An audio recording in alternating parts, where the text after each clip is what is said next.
Today on Transforming Families, we want to talk about our children, our very precious little things.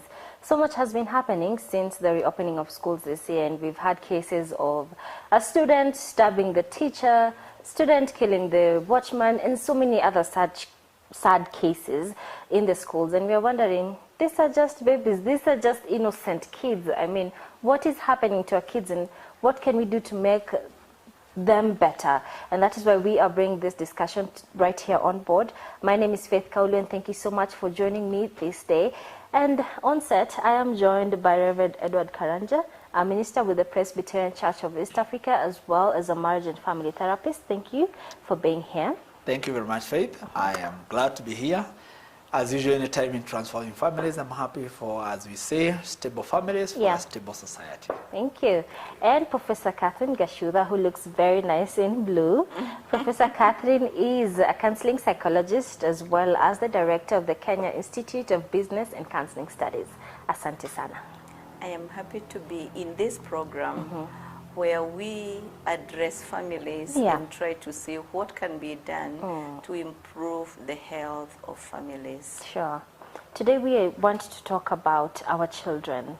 The society today has so much going on.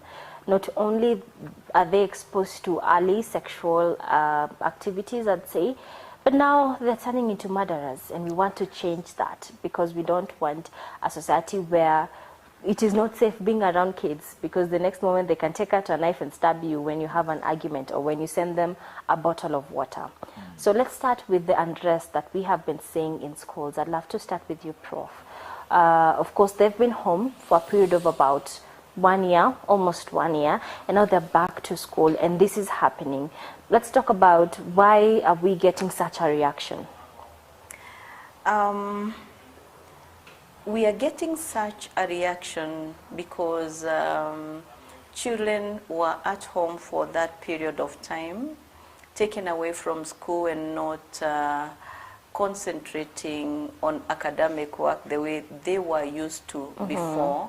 They did the online classes, and some of them were not able to sit for exams. And so coming back to school, they had their baggage.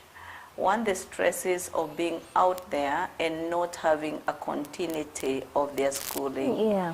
And schools needed to be very ready to combat some of those challenges that come from reactivity, because emotionally and psychologically one is not well. And I know some schools that were thoroughly prepared to receive children back to school, and the teachers and the support staff and the administration was ready to make sure that whatever is going to be coming from the students, they will be able to respond to it. And therefore preempting a situation where students can go on rampage and do a lot of damage to the school. Yeah.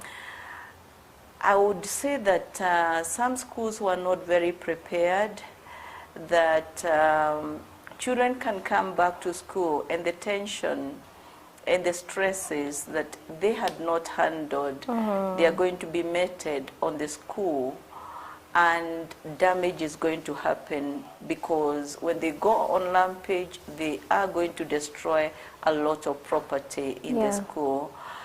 And therefore, that lack of preparedness and even thinking through what do we need to do, what do we need to preempt, how do we involve even the students themselves so that they can be the ones that are assisting others that are going through difficulties in coping and transiting, in getting back to school and settling so that they can be able to continue studying.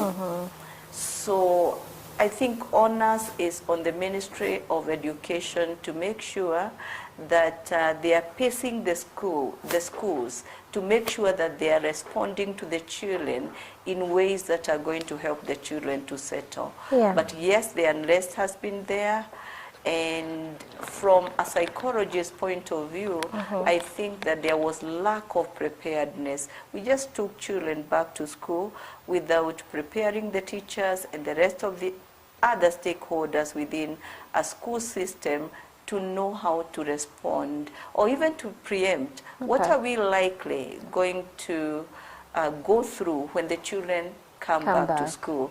Because going on strike would have been in the list. I mean, prioritizing that one of the things that is going to happen is that there are going to be school strikes, and what we do about that. Yeah. There has been a lot that have been said, especially since we are witnessing what is happening with students at school, leading to several schools being shut down within weeks of reopening. I mean, we've never witnessed such before. And people are saying it is the parents' responsibilities. These kids have been home for about 1 year, almost 8 months, thereabout. What were parents really instilling in these children? Because you've brought them back to school, we can see the indiscipline, we can see what is manifesting. So really, is it the parents to blame, or is it that we didn't consider or preempt what would happen, as Prof has mentioned? There is a few things that I would either agree or not, but I want to begin with what the Bible says. Bring up the child in the way they should grow, and they'll never leave it. So one of it is not really, in my opinion, lack of preparedness. To me, it is a manifestation of what we have instilled in the children. That's what the Bible will say, bring up the child in the way they should grow, and they'll never come away from that. So even though you ought to have probably prepared them psychologically for the task ahead of them, this is a manifestation of the doings of the parents at home. What environment was the child growing up in? What did the parent do with the child? Some of those children were left to be free on their own. We hear some had gone to the border, maybe some of them were not being fed at home. Maybe the parents left them free to do whatever they wanted to do. When they go to school, they are not ready now to be put back to order because they were used to a disorderly environment. So it's the biblical way. Bring up the child in the way they should go, and they will never leave it. So if the parent brought them in a free atmosphere, that is what is being manifested. If they brought them up in an atmosphere whereby there's no order, no discipline, that's exactly what we are seeing in school.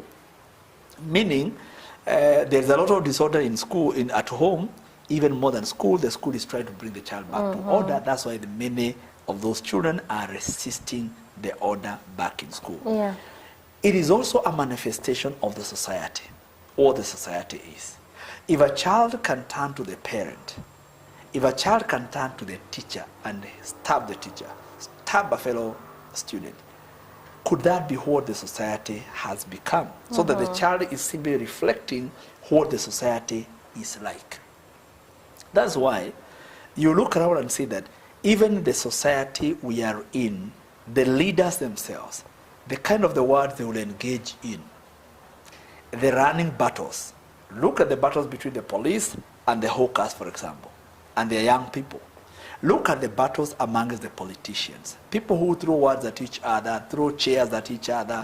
You will find a county assembly fighting with chairs. And the children are watching the TV. So even for them fighting their fellow students, it's like the MCAs fighting one another. When we see the MPs engage in, boxing match in public, like we witnessed somewhere on TV, these are colleagues fighting. So even if me as a child, a student, I fight with a fellow student, the MPs were fellows, so I'm also fighting my fellow student here. So what is your business here? The big leaders that these people are fighting for are seated calmly down. So the teachers should also sit calmly as I fight with the fellow student, mwenye nguvu mpishe, ili tuheshimiane hapa, tugongane mangumi mpaka tuheshimiane. So one is a reflection of the parenting part. What did the parents do with those children while they were at home? Was their discipline? Were they studying? If it was not happening, then it's what being reflected. Was there discipline? No. Then the society. Is the society, what the society is doing being manifested in our children? That's why probably they are doing what they are watching in the society. So those could be some of the main reasons to me as to why we are seeing those things that are happening. And that's why we always say, like a stable family for a stable society. If every family took care of their children, bring them up in discipline, tell them you can't do this, the do's and the wrongs, the do's and the don'ts. When you bring those children together, we'll have a better society. But if some families have left the children to be what they want to be, when they go to school, mwalimu anawaambia simama, they wonder why. My dad doesn't tell me stand. Yeah. They go to school, the mwalimu says sit down, and like, no, my father doesn't tell me to sit down. I sit when I want to sit. That's a shida inakuwa hapo. All right. Thank you. Okay. Prof, would you want to say something on that? Yes, we are combining all these courses. That there has been a lot of modeling from the society, from the readers on how to handle situations. And that is what children are picking up. Because like when we look at the political class and how they handle situations when they argue and they don't agree, and when they are not really happy about some situations, and the way they take the law in their hands and they crowbar their friends, that is what we are seeing in the children. And therefore we can see what Lefred is saying. It is actually a manifestation of what they see in their parents and also within the society. But also that we have never gone through a situation like the one we went through last year. And it was emotionally boggling for the parents, for the children. And again, work has been taken away from parents, and therefore a lot of financial challenges that parents have gone through, which has impacted on the children. So again, we are dealing with a situation within the society that has been very, very difficult for parents and also for the children too. I agree that parents have failed in disciplining their own children. But at the same time, we are looking at a time when there has been heightened cases of indiscipline and children doing mayhem as we are watching ourselves. And therefore, we need to ask ourselves, what has happened at this period of time that has made the children to behave the way they are behaving? And we can say, because of this, what they have gone through, the pandemic, and what the pandemic has done to the families, then we can see the results in the children. Yeah. Let's look at the Warunge case. It hit the headlines very hard. Everyone was shocked. And then the son, who is a very key suspect, was arrested. And he said, you know, I watched a movie and that movie inspired me to do what I did. Should parents start being, you know, careful with what their children watch and what they even read, what they engage in on social media? Could this be, could what we are seeing could be as a result of what they're able to access? Because nowadays, almost every teenager has a cell phone, or they can watch whatever they want to watch.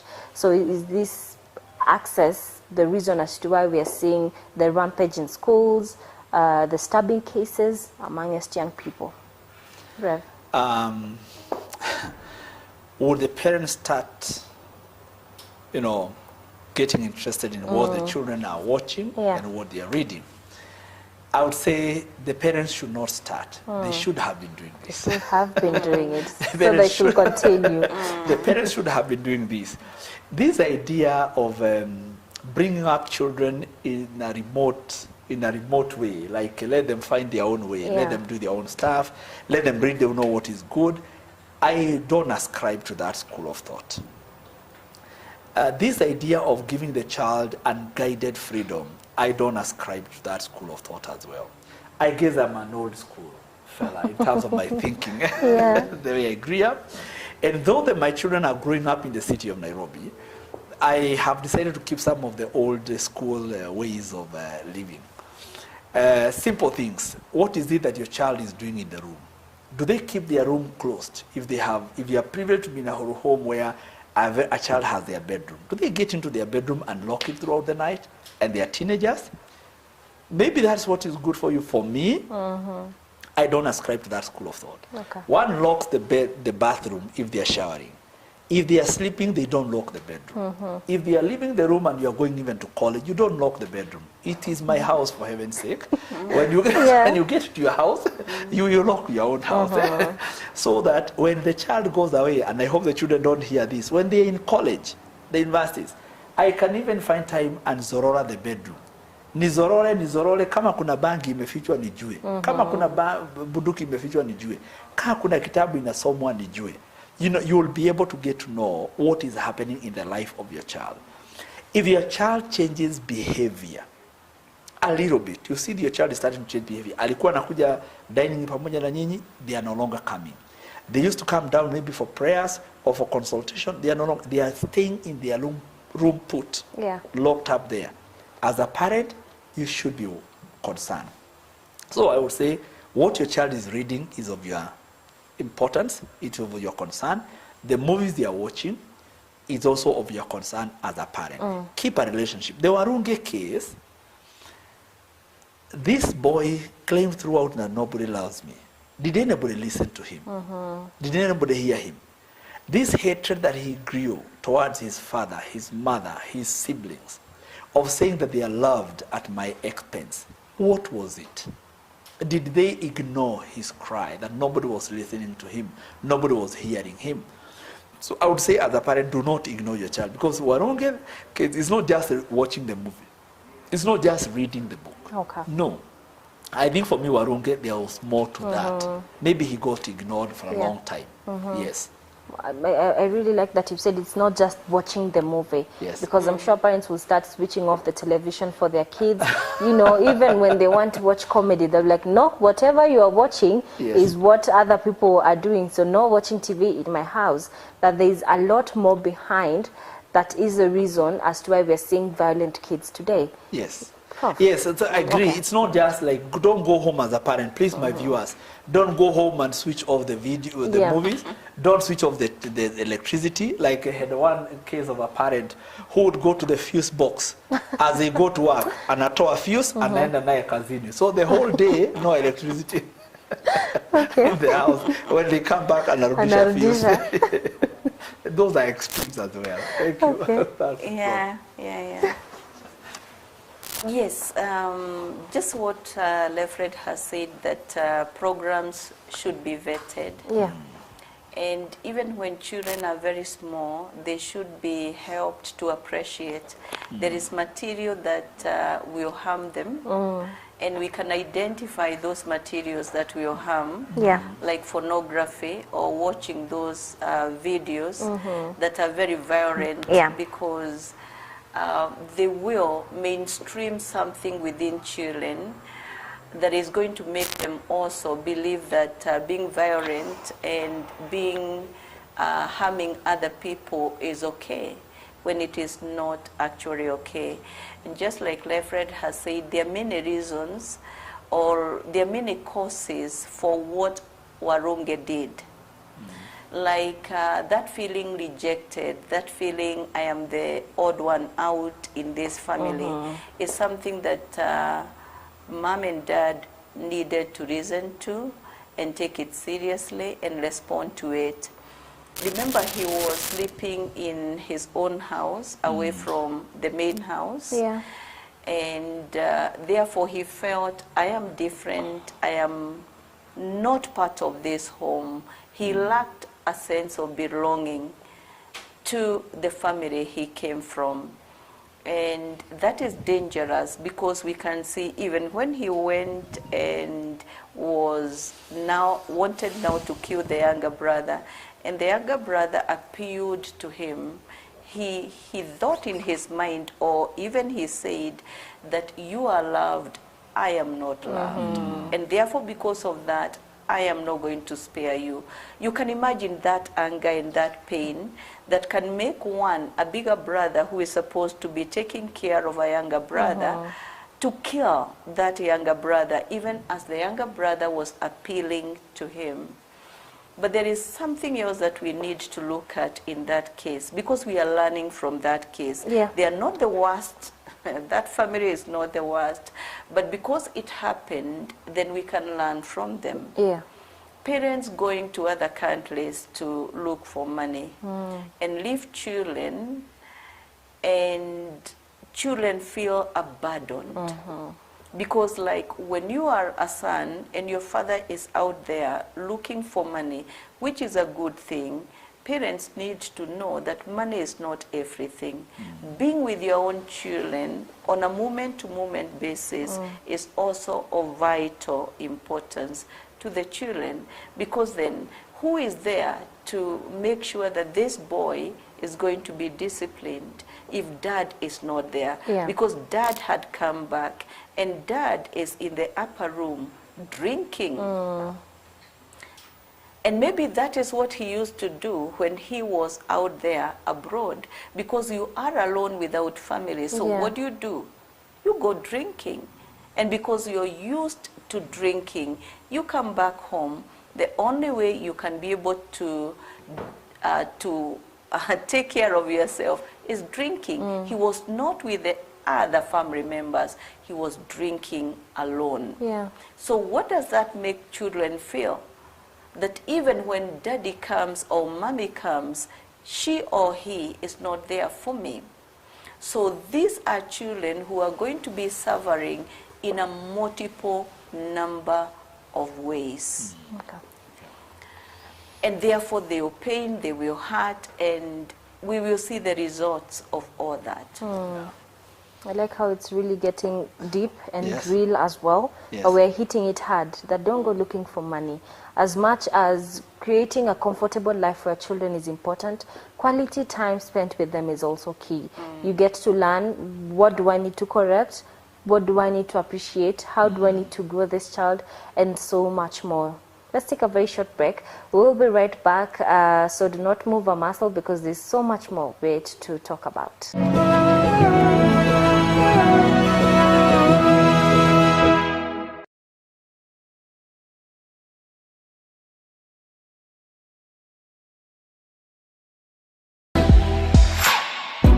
Next Monday on Rays of Hope.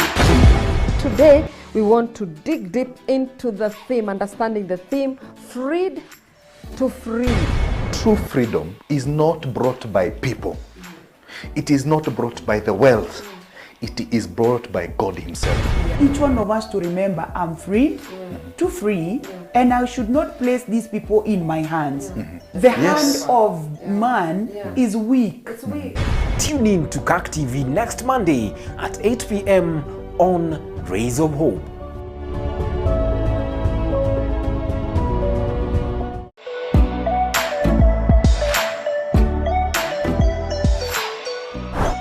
In the Great Commission, the last charge and emphatic call is to teach God's people to obey. Christian education is about teaching and discipling God's people so that they can remain grounded in the Word of God and represent Christ. Christian Education Week 2021 is finally with us with the theme, Freed to Free, held by the shepherd's hand. In the course of the week, there are great programs lined up for you. Morning devotions, leadership talks throughout the day, evening programs, and epilogues to wrap up your day. The launch of the Christian Education Week is this Monday, the 1st of March, live on CAC TV. And the event will be graced by none other than the Secretary General of the Presbyterian Church of East Africa. The highlight of the week is what has never been done before, Acacia Night, brought to you live on CAC TV from PCEA Dome on the 5th of March, starting from 9:30 p.m. Don't miss out.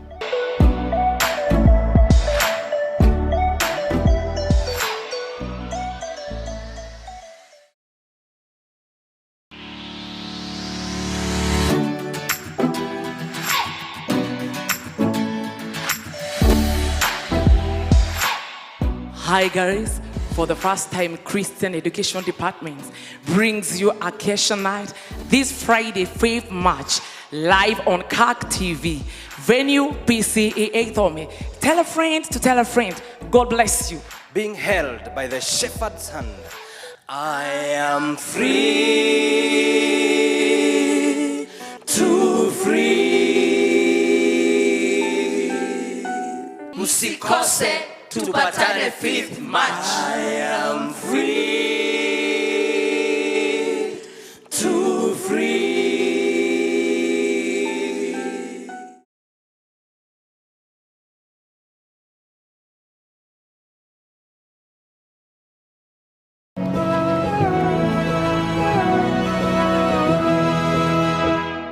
Welcome back to Transforming Families, and thank you so much for keeping it right here. Today we are talking about our children in the society today, and when did they become so ruthless, if I may put it, to be able to end the life of someone else, and even someone who is, I'd say, older than them. I'd like us to discuss about pressure from parents. I mean, we have discussed before about toxicity and how parents or family members can be toxic. Could this also be a factor that is contributing? And if it is a factor, how then can parents ensure that I am not contributing towards my child outcome? The way he's rude or the way she's merciless, it's not because I am toxic, or it's not because I'm pressuring her to do unrealistic things. Yes. Yeah. When we look at the parent and what the parent should be able to do so that the child does not reflect on what they are, I'll go back to like the Bible where we had said earlier, bring up the child in the way they should grow and they will not derail from it. Ephesians will also remind us, children, obey your parents, for it's right in Christ Jesus. On the other hand, parents, ensure that you do not become a problem to your children. You know, do not disturb them. The Bible is very clear on those areas. So I would say, as a parent, it is good to always be realistic in your expectation of your children. Do not try to make your children be like that other person's children. Just realize that every child is unique. Many times we look at a child like if they are getting A in school, then those children are the better children because they are A students. If they are getting E, they are not good children. I was just talking with we were discussing this off when we had gone on break with the prof, and we were saying, when we get to 40 years, either you used to get A or B or C in school, it does not matter. That's true. It's about who we are out here. But you see, sometimes parents are so like, hey, my child is getting A. My child is getting A minus. By the time we are 40, we look at us walking around down the streets of Nairobi or wherever else, or villages, no one cares the grade you used to get in school. Yeah. By the time we turn 50. Right now, when you are young, people can be like, oh, Faith is so beautiful, she's so hot, she's wait until you hit 50. Even those people that used to look very ugly, if they are doing well financially, they look very beautiful.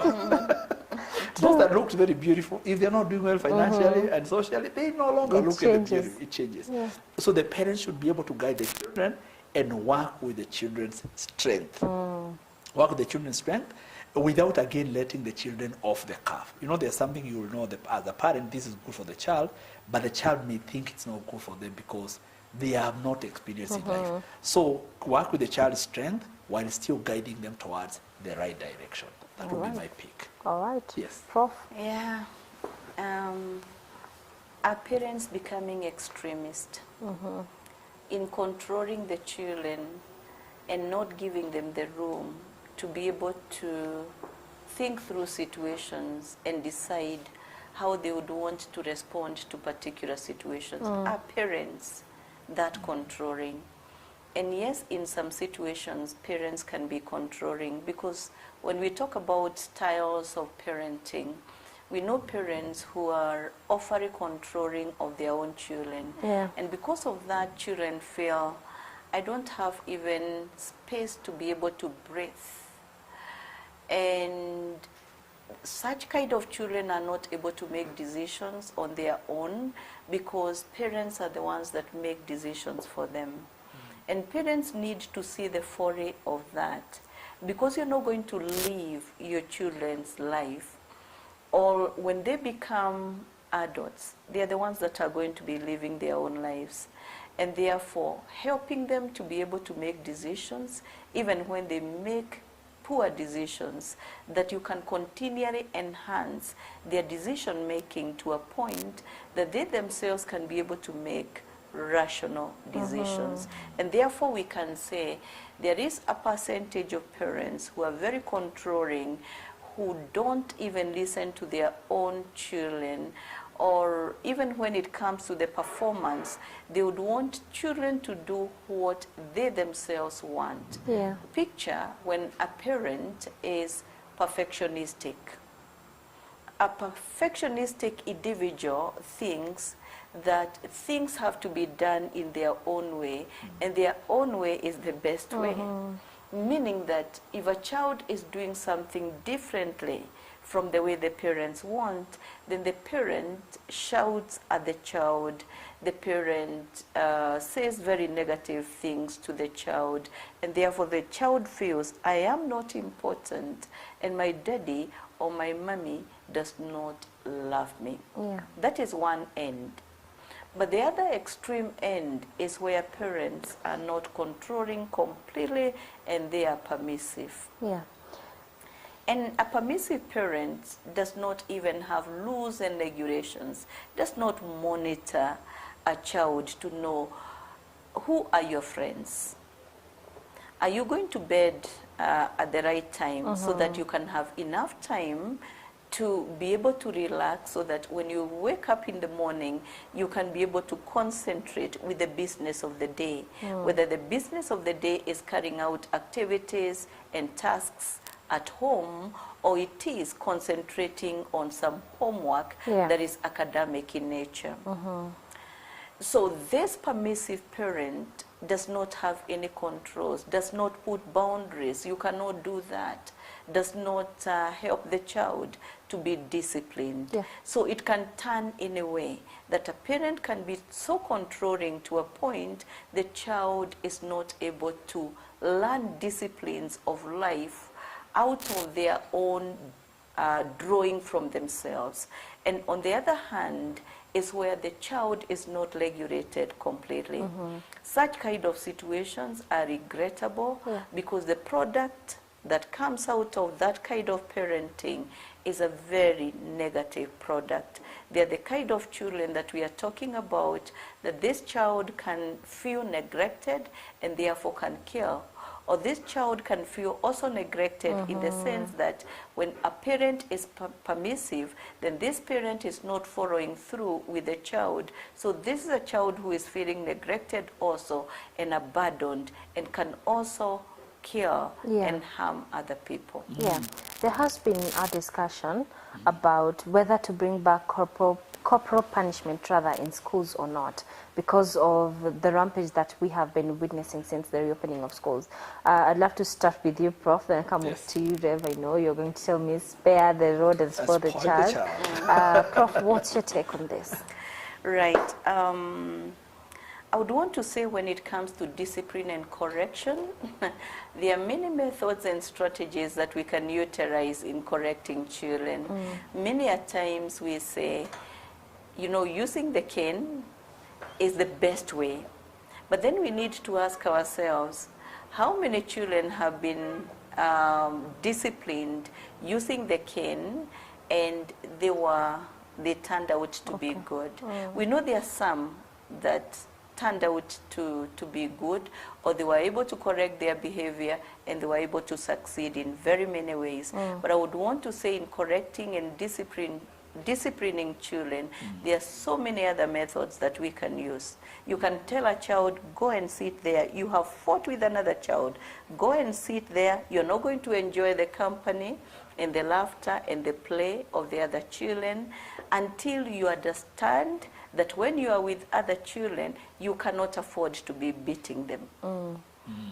That is another way of dealing with a child, because what you are doing is to ground a child so that a child does not have the privilege of enjoying a particular privilege. Other methods can be utilized.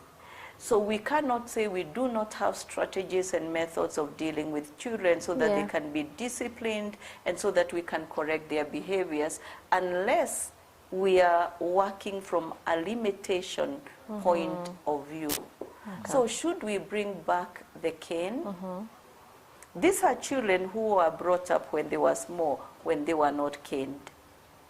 So when you introduce the cane, when they are 15 years, 17 years, they cannot take it because they do not understand why you have to use that kind of a method. Yeah. The International Conventions of Children's Light says that you cannot use a cane on the child because even a child has a light. But that does not mean that the child cannot be disciplined. The child will be disciplined, but the cane is not the only way. Because by using the cane, you are hurting, you are harming, you are paining the child, and many times people don't change because they felt the pain or because they felt hurt. They do not change. They feel, why would you do that to me? Because I need to understand the reason as to why I have been beaten. Yeah. Yeah. All right. All right. Now, The Bible says, spare the rod, spoil the child. The rod here does not necessarily mean the cane.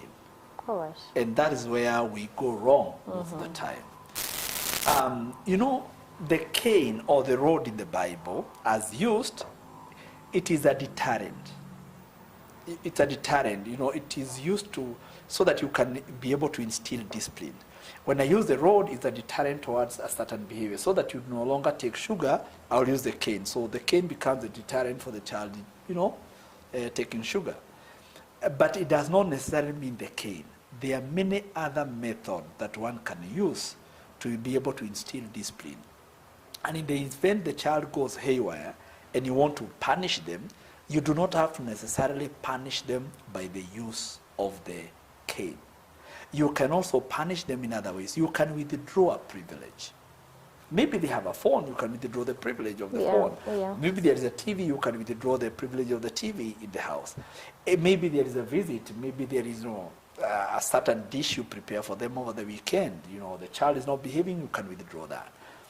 Like Prof says, if you have never used a cane on a child up to the age of 10, 15, because those are the high schoolers, 15 especially, now you want to use a cane on them, you even pick that cane and the child can look at you and wonder, are you okay? What is going on with you? Because why do you think that inflicting bodily pain on a person or on me will make me change? And so the cane in high school can only make the children probably rebel more if it was not introduced early. There are other methods that we can be able to use, you know, for correction other than just the physical infliction of pain to a person. All right. And just something that Lefred has said on punishment. Again, we need to remove the word punishment from disciplining of children. Because even when we think about our jails, we don't use the word punishment, that we are punishing these criminals or these people who have done criminal activities. We say they are correction centers. And therefore, what needs to happen for children is to be corrected. Whichever method that one is going to use as a parent, as a guardian, as a teacher, as an older person, whatever method that you're going to use, you need to know it's not going to be punishment, it's going to be correction. And even this individual who is receiving the correction will respect what has been done because I'm being corrected so that I can be a better person. Yes. Okay. Great. Now, this is a situation we are at currently, where we have kids who are violent, as I put it in quotes, because we've seen kids stabbing one another. We've seen kids fighting a teacher who's supposed, to be your head, who you're supposed to respect. How do we move forward to ensure that we have brought back normalcy amongst our kids and we have instilled discipline? Yeah, before we went on break, Prophet said one of the things that probably the children needed to have been talked to and been prepared, counseling, psychological preparation of back to school. Yeah. This is a child who have been sleeping up to 10 a.m., 11 a.m., goes to bed at midnight or 2 a.m. in the morning. Then all of a sudden they're in school where they're supposed to be waking up at 5 a.m. in the morning and going to bed at 10 with all these, program. and they were home doing whatever they wanted to do at whatever time they wanted to do. They needed some preparation. You know, when one joins the police or the army, one of the things they tell you, tutatoa raia tuweke askari ndani. So we also needed a preparation ya kutoa raia tuweke mwanafunzi inside the child. Then you also have a teacher who has been home doing whatever they are doing. Then all of a sudden, they are supposed to stand in the classroom and teach. How well are they remembering most of these things as well? So even for mwalimu, they needed kutoa raia anaweka walimu inside the teacher as well. And there are a few schools that I have been engaged in personally. Immediately they went back to school, the Form 4s went back. I was invited to some few schools, including Kagwe Girls, Kimbuhai, Gatamayo, to go and speak to the students, you know, and help to bring their mind back to school. You know, because they have been home all this time round, it's kind of debriefing sessions that I went to do. You know, the general, I'm speaking to the entire, you know, Form 4 class, but I'm helping to bring back their mind to class. I also got involved immediately. The rest of the school opened. I got involved in 2 schools to go speak to the students again about preparing their minds back to school. So what you're saying is that this help is there. The schools should be ready to engage counselors. And when you have a guidance and counseling teacher, that is not a counselor. Because the children will still look at the teacher as a teacher. Hata kama unaambia mwalimu atafungua roho, huyu ni counselor, amesoma, it's not about the papers. You are my mwalimu. At the end of the day, utanipea grade ya biology. Utanipea grade ya hesabu. So the school should be willing to like engage an outsider to come and speak to the students at school, help to bring their mind back to class. Remind them all is not gone. Some of them thought they have lost the whole year. Remind them the whole year is not a very big deal. You can still be able to pick it. There are girls who have come back to school and they expected. You know, that was a big surprise when I went to speak to the girls' school. Allow me not to mention these girls' schools. So when I told them to write their issues, enough girls wrote and said, I am 2 months pregnant, I'm 3 months pregnant. By the time I was coming back to school, what should I do? So, and they are writing that. You see, of course, everybody else starts wondering, who is this that is pregnant in our midst? We may condemn those girls, but you do not know the situation under which they were at when they were at home. Maybe they went fetching water in the river and maybe something happened. They were left home alone. Maybe they were sent to stay with an uncle or a cousin and those things happened. So I'm saying the help is there. The schools, the Ministry of Education should be willing to engage in counseling to help the children bring the mind back to school and also help the teachers to understand huyu mwanafunzi amekuwa nyumbani akiwatch TV. The head is full of TV, movies, music, hakuna hesabu ndani ya kichwa. So the baby has come back to school. Let the teacher also be able to understand, be talked to be able to understand, because I have also talked to one school, to the teachers. For the teachers to understand the situation and the level at which the students are also at. So help is there. So the way forward is not going for the cane. That's one of the things, with all due respect, I disagreed with the minister, the cabinet minister. That I disagreed with him. You try to cane them, they will rebel all the more. Yes. Things will get worse. Things will get worse. Thank you so much for that. Prof, very briefly, what's your take? Yes, I agree with Refred that getting the cane back is not going to be the solution. After all, that is a knee-jerk solution. We need more scientific solutions to the matter, so that whatever we do, we are not reacting, but we are constructively dealing with what is coming from our children. We need to help the parents to know how to deal with their children in a better way. Parenting programs. I wish we can have a ministry for home affairs, family affairs, not home affairs, but family affairs. Within that ministry now, it can help us to see how parenting needs to be practiced in a better way. Within our constitution, we talk about the national values. How are the national values supposed to be mainstreamed until we feel them? We need the government to help us to see how we mainstream that, because the national values, even where we talk about integrity, talk about inclusivity, all those beautiful things that we talk about within the Constitution. We need to see how they need to be mainstreamed. The churches can be helped to see how they mainstream that. Yeah. Families can be helped to see how they mainstream. And all of us can be able to take care of one single individual, the child. Because parenting is the sanity of any nation. All right, a very powerful conclusion to our program tonight. Thank you all for being here and for the words of wisdom on a very sensitive topic. Thank you so much to you, dear viewer, for joining us till the end. I hope you have learned one or two things. Talk to us on our social media pages. Facebook is at CAC TV Kenya. What topics would you like seeing us cover and talk about right here? Feel free to get in touch with us. Till next time, my name is Faith Kaulu. Goodbye.